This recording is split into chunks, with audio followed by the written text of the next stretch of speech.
8টা demand, 8টা ডিমান্ডের মধ্যে যেগুলো priority wise আমি দুটো বলছি। ফার্স্ট ডিমান্ড হচ্ছে সবগুলো গ্রামীণ ব্যাংকে অনেক বছর ধরে ভ্যাকেন্সি আছে, ভ্যাকেন্সিগুলি ফুলফিল করা হচ্ছে না। অ্যাপ্রক্স 30,000 ভ্যাকেন্সি আছে। একটা স্পেশাল ড্রাইভ নিয়ে ওই ভ্যাকেন্সিগুলি ফুলফিল করতে হবে, এটা ফার্স্ট ডিমান্ড। আর একটা মেজর ডিমান্ড আমাদের সবগুলি গ্রামীণ ব্যাংকে ম্যাক্সিমাম 75% আছে ইয়ং জেনারেশন, যারা কোয়ালিফিকেশন হাইলি কোয়ালিফাইড, IBPS পরীক্ষা এক্সাম দিয়ে অল ইন্ডিয়া এক্সাম কমপ্লিট করে এখানে আসছে। এসে দেখা হচ্ছে কি জাতীয় ব্যাংকগুলিতে, কমার্শিয়াল যে ব্যাংকগুলো আছে ওদের এখানের যে নিয়ম কানুনগুলো, সার্ভিস রুল বলুন, সেই প্রমোশন রুল বলুন, লিভ রুল বলুন, আমাদের গ্রামীণ ব্যাংকের সাথে মানে প্রচুর গ্যাপ।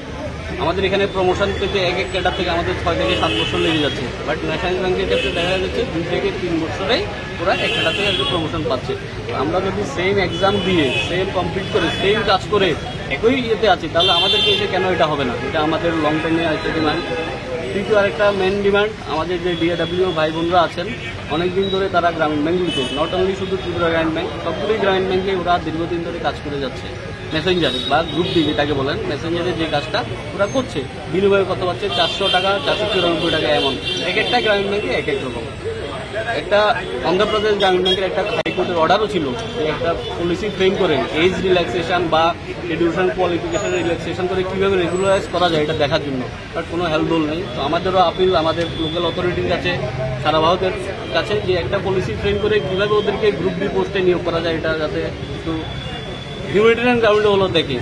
তো আরেকটা দাবি হচ্ছে গ্রামীণ ব্যাংকগুলির IPOর জন্য অনেকবার ধরে কথা চলছে। আমাদের সংগঠন ALBA বারবার আমরা প্রোটেস্ট করে যন্তর মন্তরও অনেকবার আন্দোলন হয়েছে, উল্লেখ দিচ্ছি। কারণ গ্রামীণ ব্যাংকের মেইন এস্টাবলিশমেন্ট হচ্ছে রুরাল পিপলদের সার্ভিস দেওয়ার জন্য।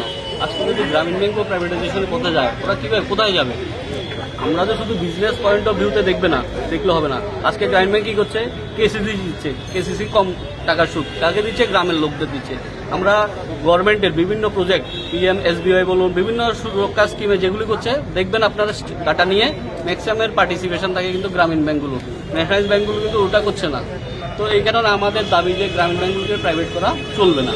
আরেকটা মূলত দাবি যে জাতীয় গ্রামীণ ব্যাংক তো এখন 43টা আছে সারা ভারতে। ইন্ডিভিজুয়ালি আমরা ছোট হতে পারি, বাট সবগুলিকে যদি কালেকটিভলি সব গ্রামীণ ব্যাংকে একত্রিতকরণ করা যায়, তাহলে দেখবেন আমাদের নেটওয়ার্ক কিন্তু অলমোস্ট টপ 3 মধ্যেই পড়ে যাবে। ব্রাঞ্চ নেটওয়ার্ক বলুন, ম্যান পাওয়ার বলুন, আর বিজনেস বলুন, অলমোস্ট সবগুলি গ্রামীণ ব্যাংক এখন প্রফিটে আছে ওভারঅলে। আমরা তাহলে আমাদের দাবি যে স্পন্সর ব্যাংক থেকে আমাদেরকে সরিয়ে দিতে হবে। কেন সরিয়ে দিতে হবে? শুধু ত্রিপুরারই উদাহরণ বলছি, আমাদের স্পন্সর ব্যাংক এখানে হচ্ছে পাঞ্জাব ন্যাশনাল ব্যাংক। পাঞ্জাব আমার মালিকানা আছে ওনাদের 35%, 35 টাকা মালিকানা। বাট যখন আমি মার্কেটে ব্যবসার জন্য যাচ্ছি, কম্পিটিশনের মার্কেট, নতুন কাস্টমার ধরতে যাচ্ছি, কোনো গভর্নমেন্টের ফান্ডের জন্য যাচ্ছি, দেখা যাচ্ছে ওখানে আমার স্পন্সর ব্যাংকের প্রতিনিধিরাও যাচ্ছে যে ডিপোজিটটা আমার লাগবে, এই লোনটা আমার ব্যাংক থেকে হবে, এই সুবিধা আছে। এখানে আমার উনি মালিকানা নিয়ে বসে আছেন, আবার মার্কেটে আমার সাথে কম্পিট করছে। এটা কি আপনারা বলুন, এটা কি পসিবল? থাকলে তুমি মালিকানায় থাকো, নাহলে আমাকে ছেড়ে দাও। মালিকানাও থাকবে, আমার সাথে কম্পিট করবে, তাহলে তো এটা কোনোভাবে চলবে না। তাহলে গ্রামীণ ব্যাংকগুলি কখনো যেভাবে গ্রোথ করার কথা ওই লেভেলে গ্রোথ করতে পারবে না, এগুলো অবস্টাকেল আসবেই। দ্বিতীয়ত আরও ছোটো ছোটো অনেকগুলো ডিমান্ড আছে আমাদের সবগুলো গ্রামীণ ব্যাংকে। গভর্নমেন্ট অফ ইন্ডিয়ার উদ্যোগেই একটা কম্পিউটার ইনস্ট্রুমেন্ট চালু হয়েছে রিসেন্টলি কিছুদিন আগে, বাট দেখা যাচ্ছে 43 RRBতে যে ইমপ্লিমেন্টেশনের পার্টটা সঠিকভাবে হয়নি। কোনো একটা গ্রামীণ ব্যাংক একরকম বুঝেছে, ওটা আরেকভাবে করছে। কেন? সব তো আমার স্পন্সর ব্যাংক আলাদা, 43টা নেটওয়ার্ক আলাদা, তাহলে কি হচ্ছে সেম গভর্নমেন্টের অর্ডার, বাট ইমপ্লিমেন্টেশনে কিন্তু পার্থক্য দেখা যাচ্ছে। এই কারণে সবগুলোকে একত্র করার আমাদের দাবি। মূলত টোটাল কয় দফা দাবি নিয়ে আজকের এই কর্মসূচি? মূলত 8 দফা দাবি নিয়ে আমাদের আজকে ধর্মঘট।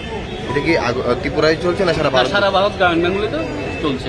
কতটা গ্রামীণ ব্যাংক রয়েছে? টোটাল এখন 43 আর গ্রামীণ ব্যাংক আছে, 43টা গ্রামীণ ব্যাংক আছে। যদি আজকের এই আন্দোলন পরেও সরকার কোনো ধরনের সিদ্ধান্ত না আসে, আমাদের এটা ফার্স্ট পেজে ধর্মঘট, সেকেন্ড পেজে অলরেডি আমাদেরকে নোটিশ দেওয়া আছে 27 এবং 28 মার্চ।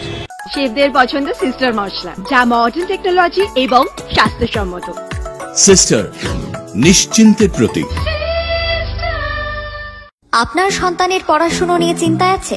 কোন বিষয় পড়াবেন, কিভাবেই পড়াবেন, কার কাছেই বা পড়াবেন? আদৌ কি সুরক্ষিত আছে আপনার সন্তানের ভবিষ্যৎ? আপনাদের সকল চিন্তার অবসান ঘটানোর জন্য আছি আমরা, ক্যালকুলাস হোম কোচিং সেন্টার। এবার ত্রিপুরার রাজধানী আগরতলায়। বাড়িতে গিয়ে পড়ানোর জন্য সঠিক গৃহশিক্ষক বেছে নিন আপনারাই। ছাত্রীর জন্য মহিলা বাচ্চাদের ট্রেনিং যুক্ত শিক্ষক। চিন্তামুক্ত থাকুন আপনি।